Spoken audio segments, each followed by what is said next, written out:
being the descent, and should you fall, herever next will mount. Methinketh then it is no policy, respecting what a rancorous mind he bears, and his advantage following your decease, that he should come about your royal person, or be admitted to your highness's council. But naturally hath he won the commons' hearts, and when he pleased to make promotion, it is to be feared they all will follow him. My lord of Suffolk, Buckingham, and yours, reprove my allegation if you can, or else conclude my words effectually. Well, hath your highness seen it is due. And had I first been put to speak my mind, I think I should have told your grace's tale. Nobody likes it, being a tosser. My lords at once, the care you have of us, to mow down thorns that would annoy our foot, is worthy praise.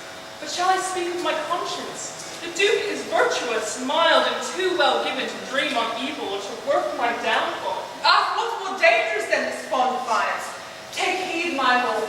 The welfare of us all hangs on the cutting short that fraudful man.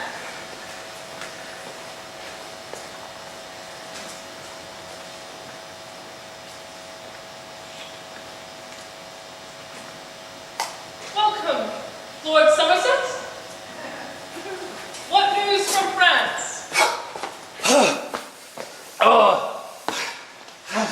Oh, your interest in those territories are bereft me. All is lost. What's right? Cold news, Lord Somerset, but God's will be done. Pardon my liege that I have stayed so long. Nay, Gloucester, know thou art come too soon. I do arrest thee of high treason here. Well, Suffolk, thou shalt not see me blush, nor change my countenance for this arrest. A heart unspotted is not easily daunted. You accuse me. Wherein am I guilty? 'Tis thought, my lord, that you took bribes of France, and being protector stayed, the soldiers paid by means whereof his highness hath lost France. Is it thou thoughts? What are they that think it? I never robbed the soldiers of their pay, nor ever had one penny bribe from France. So help me God, as I have watched the night, aye, night by night, and studying good for England, that do it, that ere I wrested from the king, or any groat I ordered to my use, be brought against me, my child day. No, many a pound of mine own proper store, because I would not tax the needy commons, have I dispersed to the garrisons, and never asked for restitution. It serves you well, my lord, to say so much. I say no more than the truth, so help me God. My lord, these faults are easy, quickly answered. But mightier crimes are laid unto your charge, whereof you cannot easily purge yourself. I do arrest you in his highness' name, and here commit you to my lord cardinal to keep until your further time of trial. My Lord of Gloucester, 'tis my special hope that you will clear yourself from all suspect. My conscience tells me you are innocent. Oh, gracious Lord, these days are dangerous. I know their complot is to have my life, and if my death might make this island happy and prove the period of their tyranny, I would expend it with all willingness. But mine is made the prologue to their grave. For thousands more that yet suspect no peril will not conclude their plotted tragedy. Aye, all you have laid your heads together, all to make away my guiltless life. I shall not want false witness to condemn me, nor store of treasons to augment my guilt. The ancient proverb will be well affected. A staff is quickly found to beat a dog. My liege, his raving is intolerable. He'll rest the sense and hold us here all day. Lord Cardinal, he is your prisoner. Sirs, take away the Duke and guard him sure. My lords, what to your wisdom seemeth best, do or undo, as if ourselves were here. What, will your highness leave Parliament? Aye, Margaret, my heart is drowned with grief. Ah, Uncle Humphrey, in thy face I see the map of honor, truth, and loyalty. Thou never didst them wrong, nor no man wrong. His fortunes I will weep, and twixt each groan say, who's a traitor? Gloucester, he is none.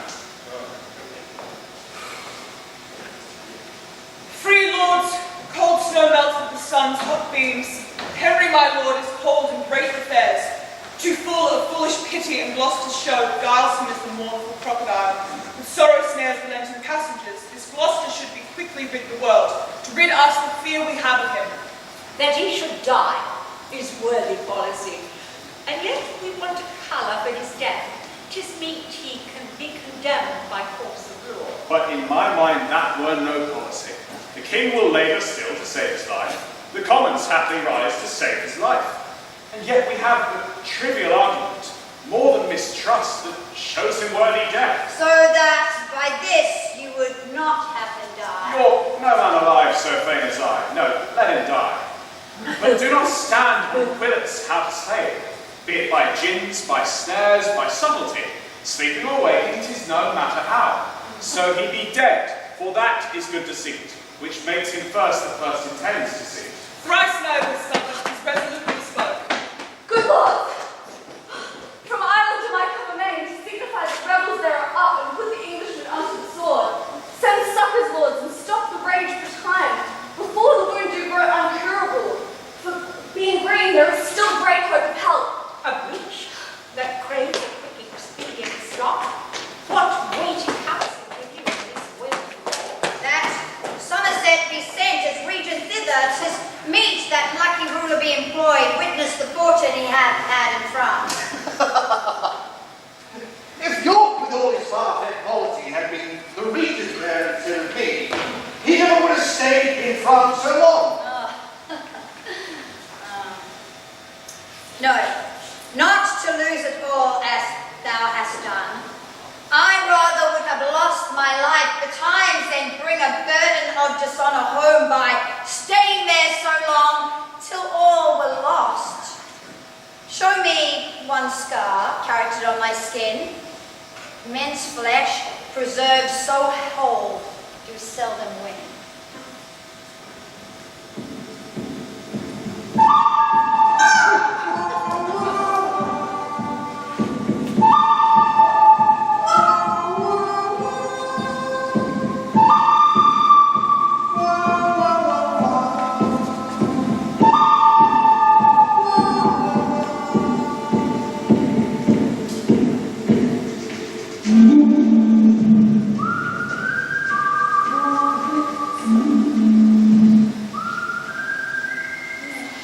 Nay, then, this spark will prove a raging fire, if wind and fuel be brought to feed it with. No more, good York.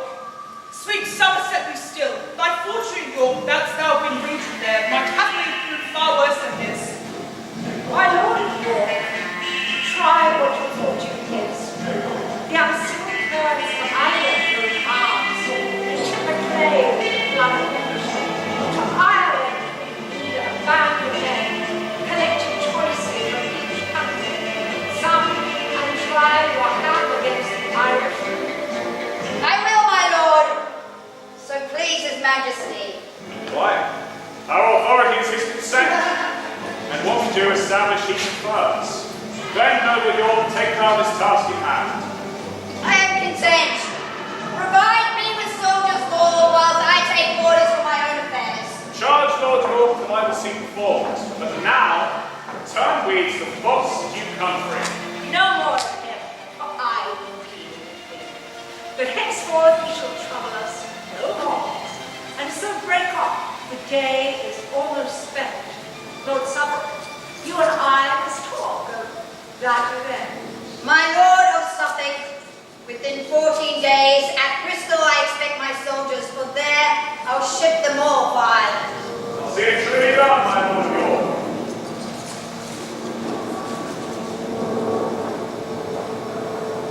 Now, York, or never, still thy fearful thoughts and change misdoubts to resolution. Whilst I in Ireland nourish a mighty band, I will stir up in England some black storm shall blow 10,000 souls to heaven or hell, and this fell tempest shall not cease to rage until the golden circuit on my head, like to the glorious sun's transparent beams, do calm the fury of this mad bread's flaw. And I, for a minister of my intent. I have seduced the headstrong Kentishman, John Cade of Ashford, to make commotion of full well he can, under the title of John Mortimer. For that John Mortimer, which is now dead, in face, in gait, in speech, he doth resemble. And by this I shall perceive the commons' mind, how they affect the house and claim York. So he shall be taken, racked and tortured. I know no pain they can inflict on him will make him say, I moved him to those arms. Say that he thrive, as 'tis great like he will. Why then from Ireland come I, with my strength, and I reap that harvest which that rascal sowed. For Humphrey, being dead, as he shall be, and Henry put apart, the next for me.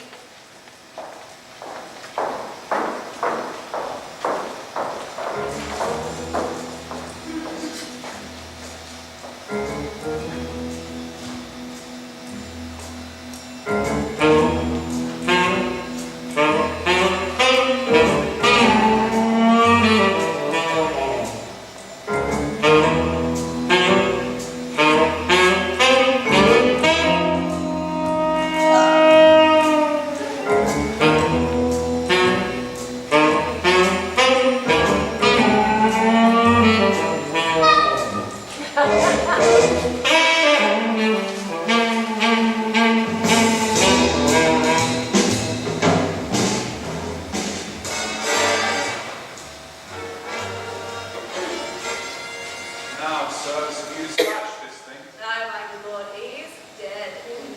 Why, that's well said. Go, get you to my house. I will reward you for this venturous deed. The king and all his peers are here at hand. Have you laid fair to bed? Is all things well, according as I gave directions? 'Tis, my good lord. Away, be gone.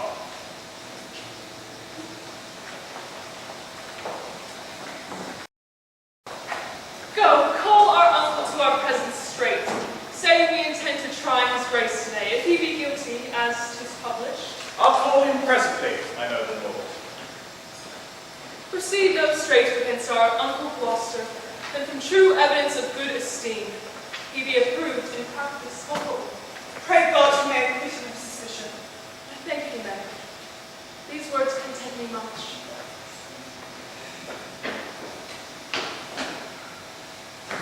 Come out. Why lookest thou pale? Why tremblest thou? Where's our uncle? What's the matter, Suffolk? Dead in his bed, my lord. Gloucester is dead. Mary, God forfend! Then go help, oh Henry, open thy eyes! He doth revive again, madam, be patient. Oh heavenly God, fares my gracious lord! Comfort, my sovereign. Gracious Henry, comfort. What doth my lord Suffolk? Comfort me. Lay not thine hands on me, forbear, I say, thou baleful messenger, out of my sight. Why do you make my lord of Suffolk thus, although the Duke was enemy to him, yet most Christian-like laments his death? Ah, woe is me for Gloucester, wretched man. God woe for me, more wretched than he is. What dost thou turn away and hide thy face? I'm no loathsome that look on me.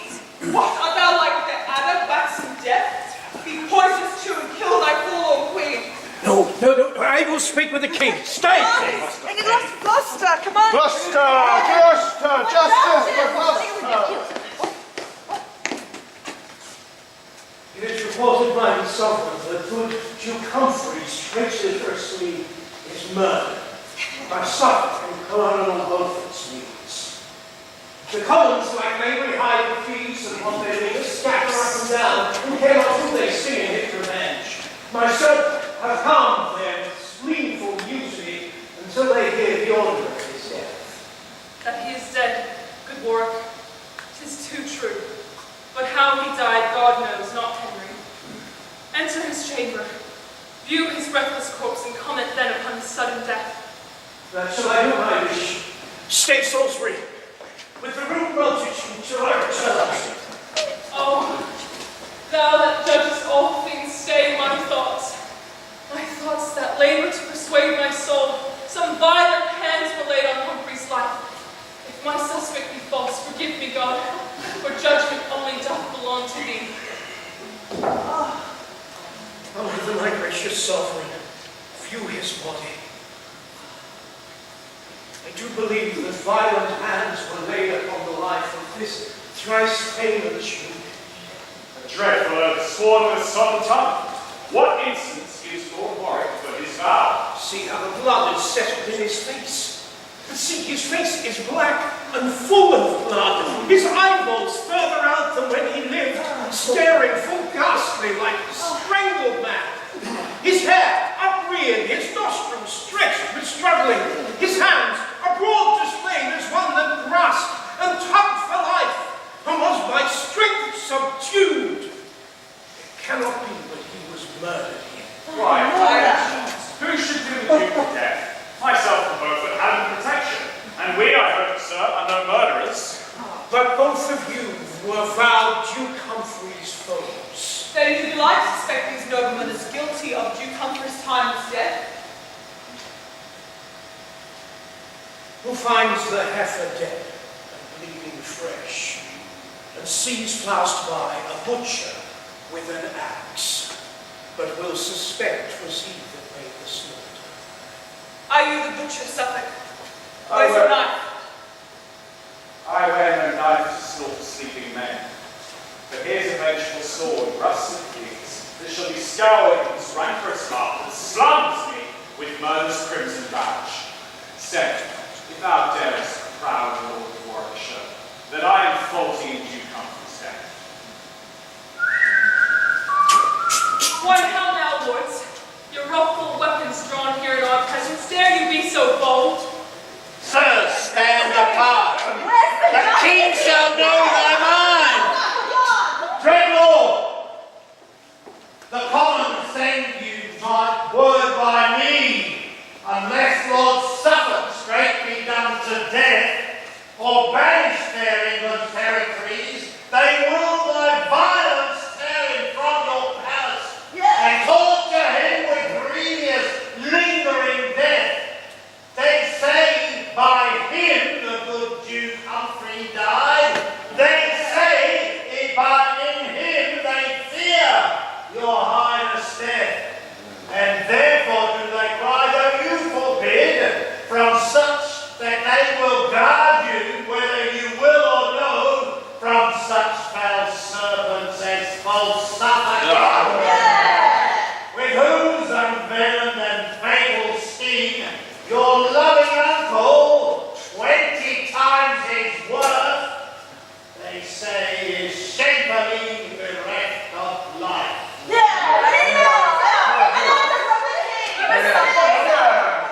Go, Salisbury, and tell them all from me.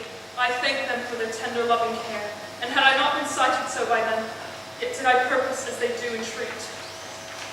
For sure, my thoughts do hourly prophesy mischance unto my state by Suffolk's means, and therefore, by his majesty I swear, whose far unworthy deputy I am, he shall not breathe infection in this air but 3 days longer on the pain of death. Oh, Henry, let me plead for gentle Suffolk. Gentle queen, to call him gentle Suffolk. No more, I say.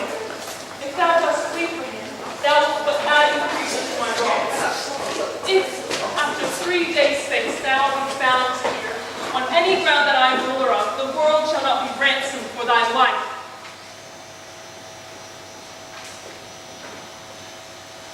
Mischance and sorrow go along with you.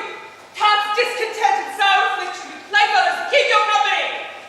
Cease, gentle queen, these execrations, and let thy Suffolk take his heavy leave. Fine, coward woman and soft-hearted wretch, hast thou not spirit to curse thine enemy? A plague upon him! Wherefore shall I curse? Would curses kill as doth the mandrake's grove? I will invent as bitter searching terms, as curse, as harsh and horrible to hear, delivered strongly through my fixed teeth, with as many signs of deadly hate, as lean-faced envy in her loathsome cave. My tongue should stumble in mine earnest words, mine eyes should sparkle like a beaten flint, my hair be fixed on end as one distract, I every joint should seem to curse and ban, all the foul terrors in dark seasons. Enough, sweet Suffolk. Thou torments thyself, but let me entreat thee cease.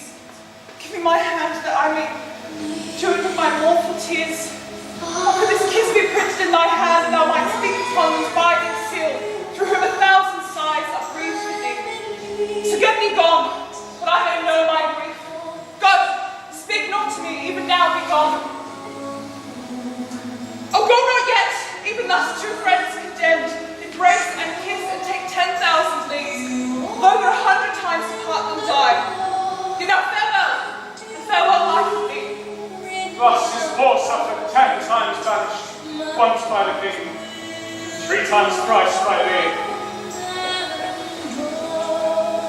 Whither goes Buckingham so fast? What news, I prithee? To signify unto his majesty the cause of both of his on point of death. For suddenly a grievous sickness took him, that makes him gasp and stare and catch the air, blaspheming God and cursing them on earth. Sometimes he talks as if Duke Humphrey's ghost were by his side. Sometimes he calls the king and whispers to his pillow as to him the secrets of his overcharged soul. And I am sent to tell his majesty that even now he cries aloud to him. God, tell this heavy message to the king. France, sweet son, let me hear from thee whatsoever thou art in this world alone. I have an iris that shall find thee out. I'll go. Take my heart with you.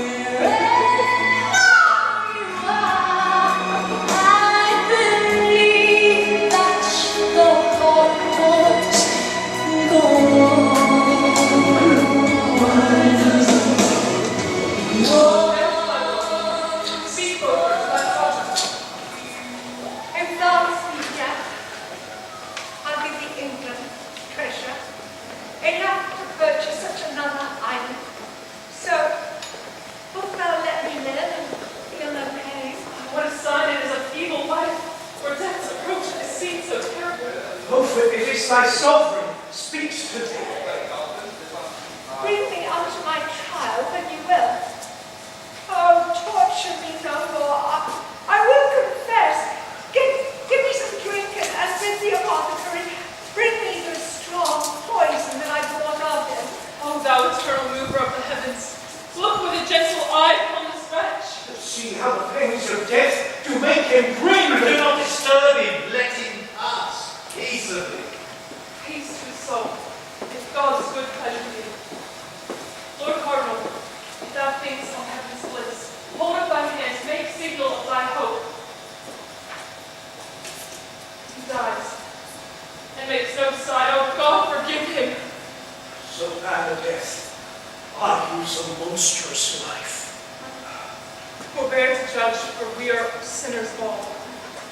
Close up his eyes and draw the curtain close, and let us all to meditation.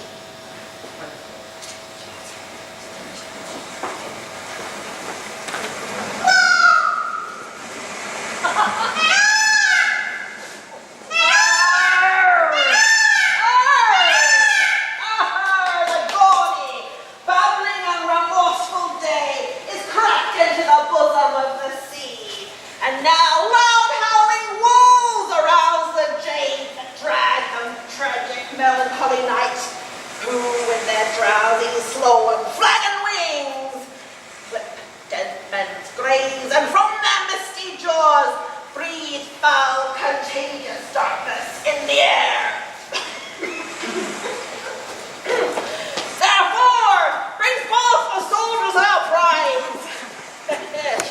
For once thou pillars anchors in the downs, here shall they make their ransom on the sand, or with their blood stain this discolored shore. Master, this prisoner, truly I give thee. The others, Walter Whitmore, is thy share. What's my ransom, master? Let me know. 1,000 crowns, or else lay down your head. I'll give it, sir, and therefore spare my life and So I right home for a time. I lost mine, I laid the prize aboard, and therefore to revenge it shalt thou die, and so should these. At my will. be not so rash. Take ransom, let them live. Look on my coat. I'm a gentleman. Rate me of what thou wilt, thou shalt be paid. Ha, and so am I. My name is Walter Whitmore. What? How now, why starts thou? Why doth thou death affright? Thy name affrights me, and whose sound is death. A cunning man did calculate my birth, and told me that by water I should die. Stay, Whitmore, for thy prisoner is a prince, the Duke of Suffolk, William de la Pole. The Duke of Suffolk, muffled in rags. Obscure and lowly swain. King Henry's blood, the honourable blood of Lancaster, must not be shed by such a jaded groom. Hast thou not kissed thy hand and held thy stirrup, bareheaded plodded by my footcloth mule, and thought thee happy when I shook my head? How often hast thou waited at my cup, fed from my trencher, kneeled down at the board when I have feasted with Queen Margaret? Remember it, and let it make thee crestfallen. Ha! Speak, Captain! Shall I stab the forlorn swain? First let my words stab him, as he hath me. Base slave, thy words are blunt, and so art thou. Then raise him hence, and on our longboard side, strike off his head. But I own. Yes, pooh. Ho! Pooh. Sir Pooh. Pooh. Sir Pooh. Aye, kennel, stink, filth. Whose filth and dirt troubles the silver spring where England drinks. Now damn up his yawning mouth for swallowing the treasure of the realm. Thy lips that kiss the queen shall sweep the ground, and thou that smilest at good Duke Sir Humphrey's death against the senseless winds shall grin in vain, who in contempt shall hiss at thee again.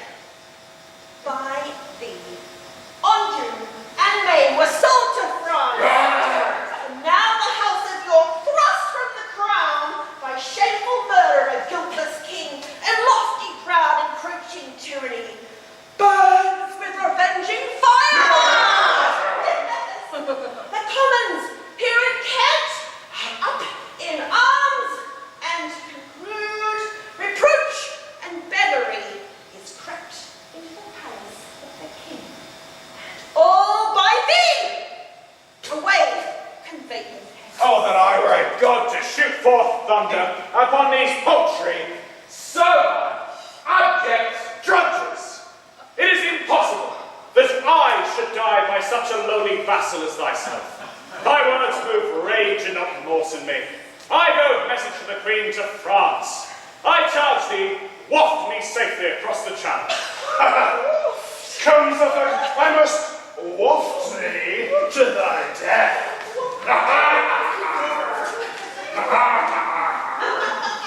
Armed soldiers, show what cruelty you can, that this my death may never be forgot.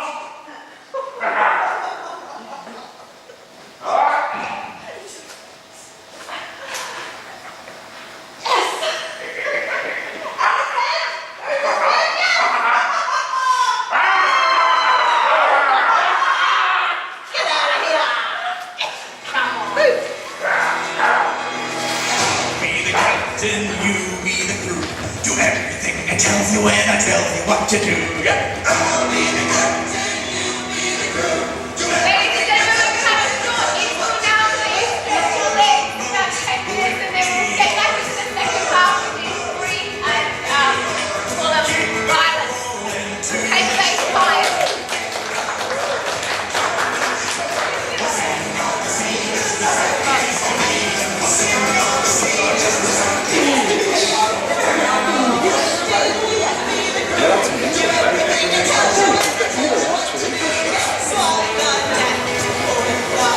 Must have been hellish.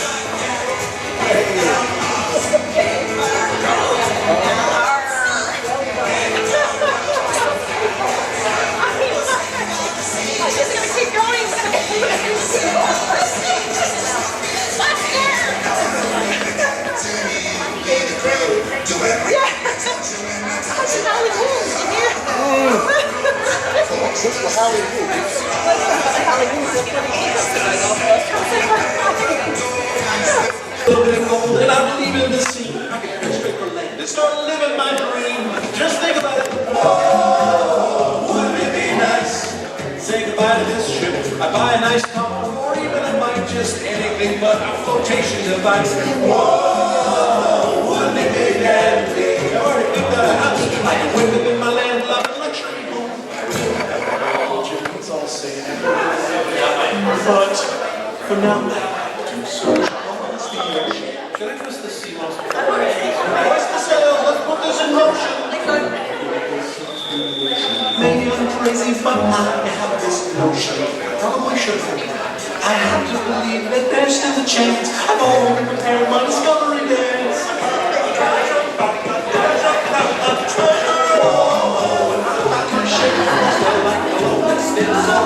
Walking to the park, now walking the... I'm not ready.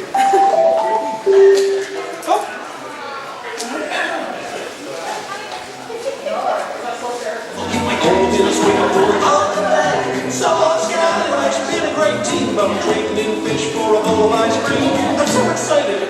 Sometimes I forget. I haven't found my treasure. Have we checked that?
By my faith, the field is honourable, and there he was born under a hedge, for his father never had a house, but the cave. Valiant I am. Must needs for their careers valiant. And able to endure much. Ha! No question of that, for I have seen him whipped 3 market days together. Be brave then, for your captain is brave, and vows reformation! There shall be in England 7 halfpenny loaves sold for a penny! Oh! The 3 pots shall have 10 and I will make it a felony to drink small beer!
him.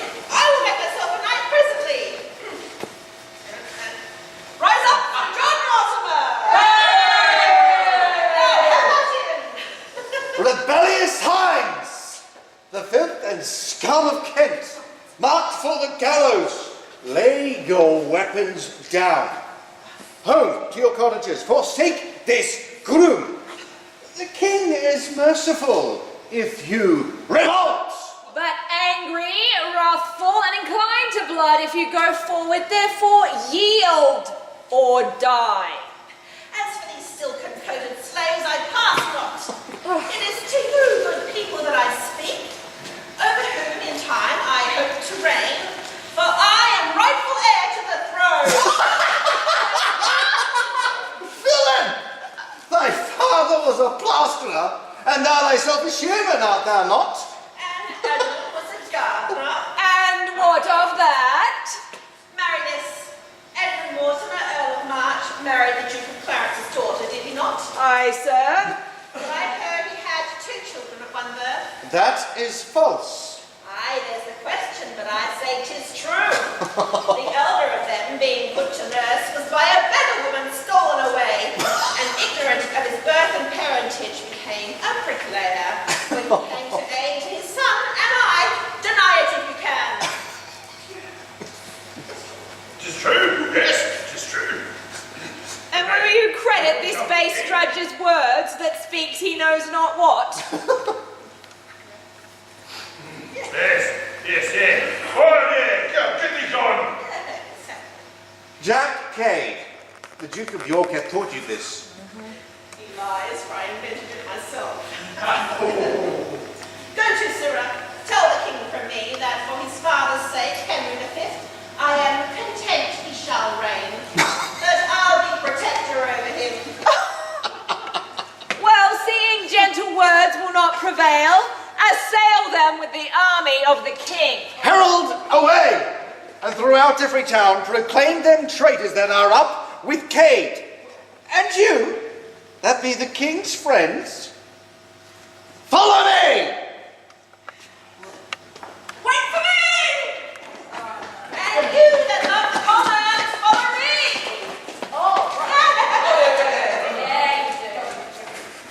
They are all in order and march against us. But then, are we in order when we are most out of order? Come much forward!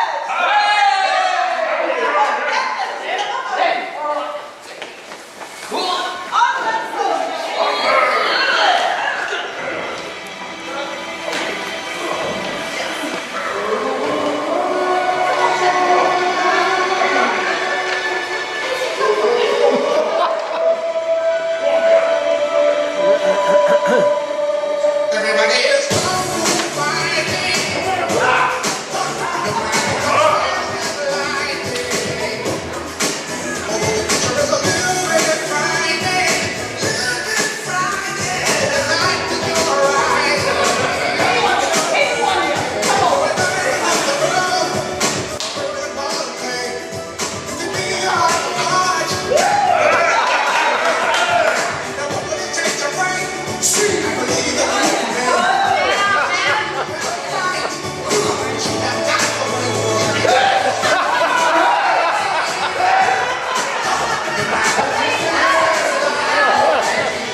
bloody war shall cut them short, will parley with Jack Cade, their general. But stay, I'll read it over once again. What Somerset? Jack Cade hath sworn to have thy head. Aye. But I hope your highness shall have his. How now, madam? Still lamenting and mourning for Suffolk's death? I fear me, love, if that I had been dead, thou wouldst not have mourned so much for me. No, my love, I should not mourn, but die for thee. How now, what news? Why comest thou in such haste? The rebels are in Southwark. Fly, my lord.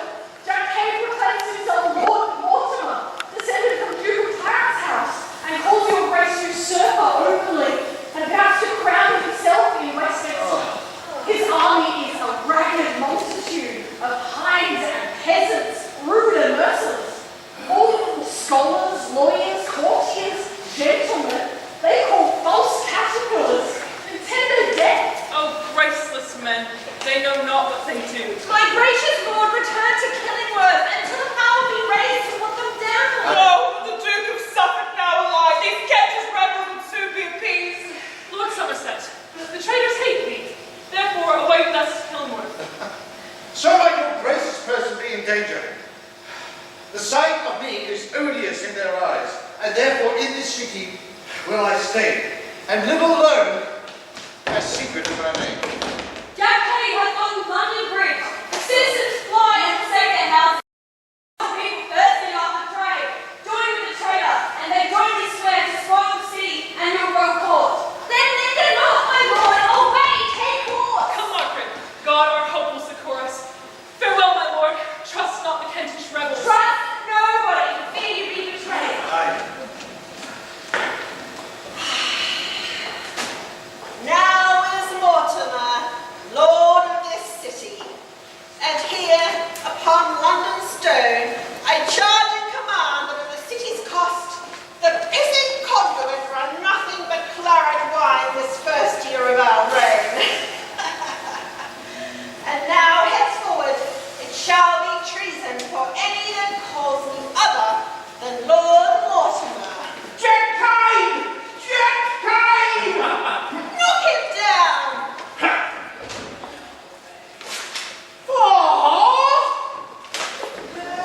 If this fellow be wise, he'll never call you Jack Cade more. I think he hath a very fair warning. I hear there's an army gathered together in Smithfield, Dick. Yes. Come then, let's go fight with them. But first, go set London Bridge on fire, and if you can, burn down the tower too. Cowards away!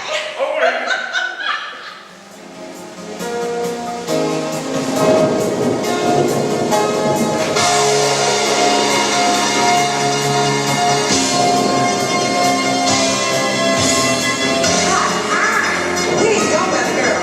And we got news for you. Listen, get ready for the lonely girl. And leave those home brothers at home, all right? It's rising.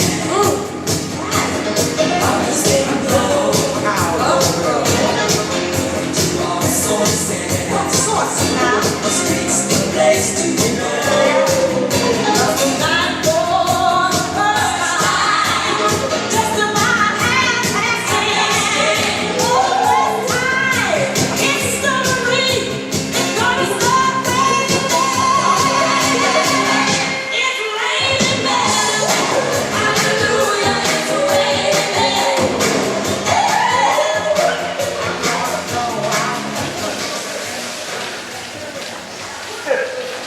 What noise is this I hear?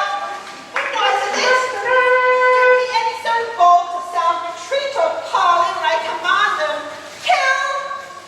Aye, here they be that dare and will disturb thee. No cave become ambassadors from the king unto the commons that thou hast misled, and here pronounce free pardon to them all that will forsake thee and go home in peace. What say ye, countrymen? Ye relent, and yield to mercy whilst he offers you? Or let us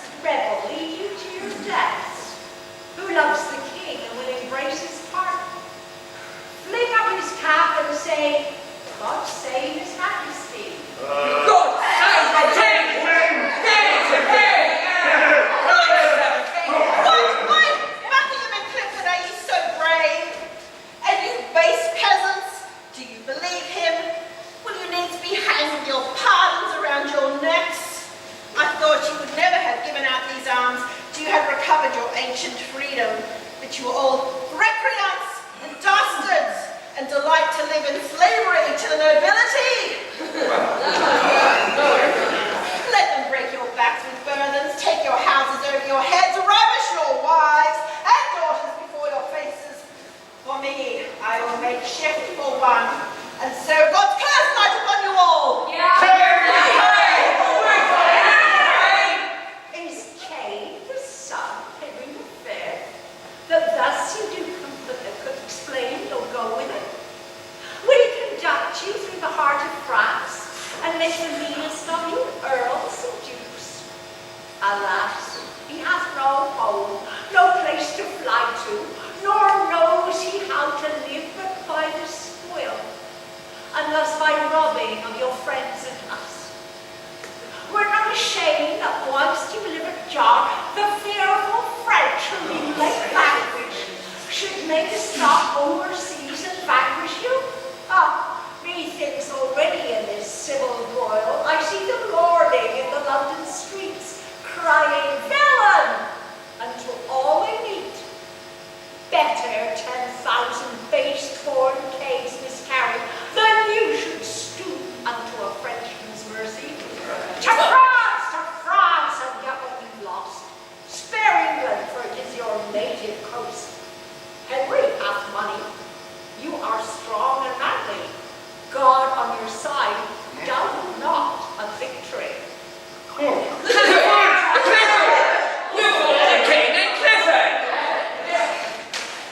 Was ever feather so light and blown to and fro in this multitude? My sword make way for me, for here is no staying. What? Is he fled? Go, son, follow him, and he that brings his head into the king shall have 1,000 crowns.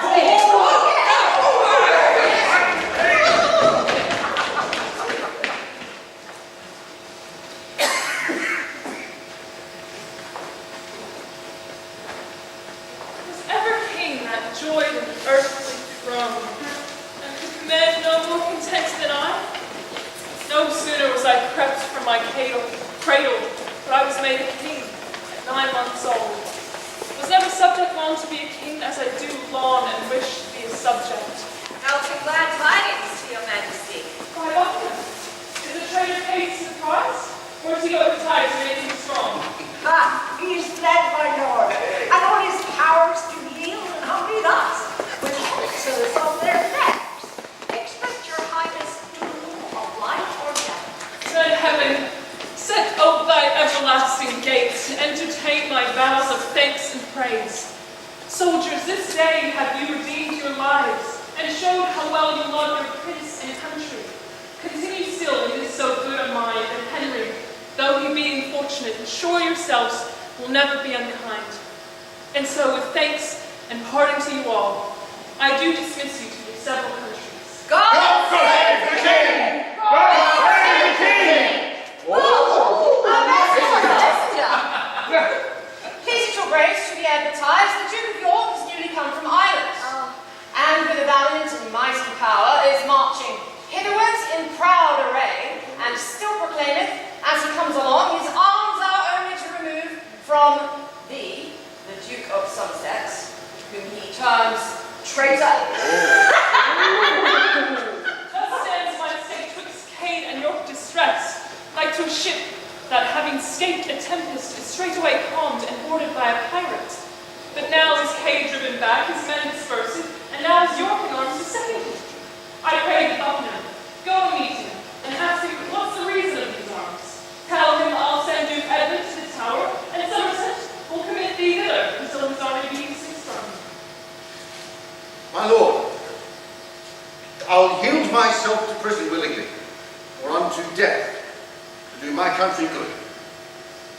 In any case, be not too rough in terms, for he is fierce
to match. I have encountered him.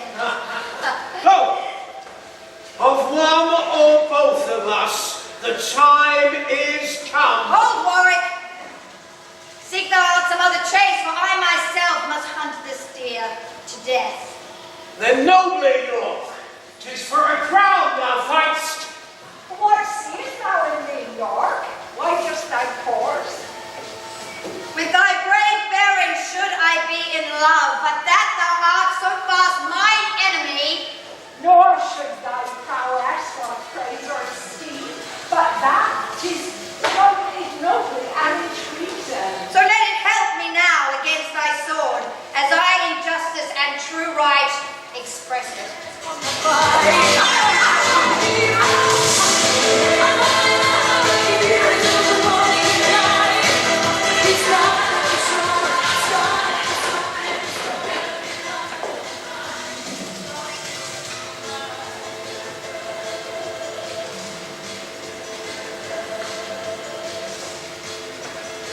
Shame and confusion.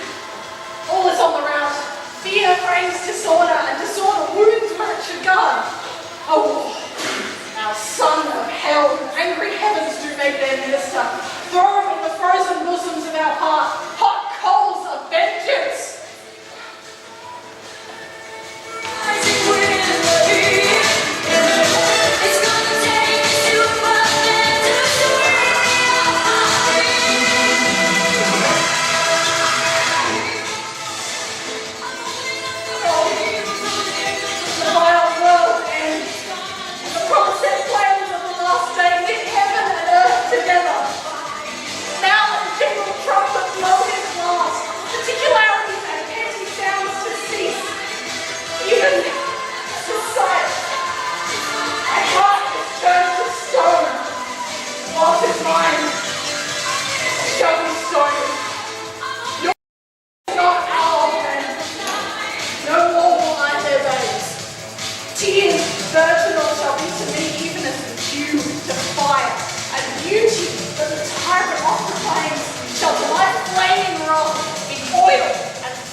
Incurable discomfort reigns in the hearts of all our present hearts.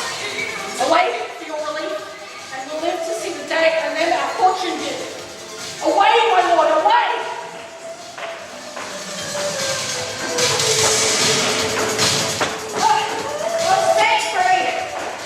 Who can report of him? My noble father. 3 times did I help him to his horse. 3 times pursued him. Thrice I led him off, persuade him of any further act. But still, where danger was, still there I met him.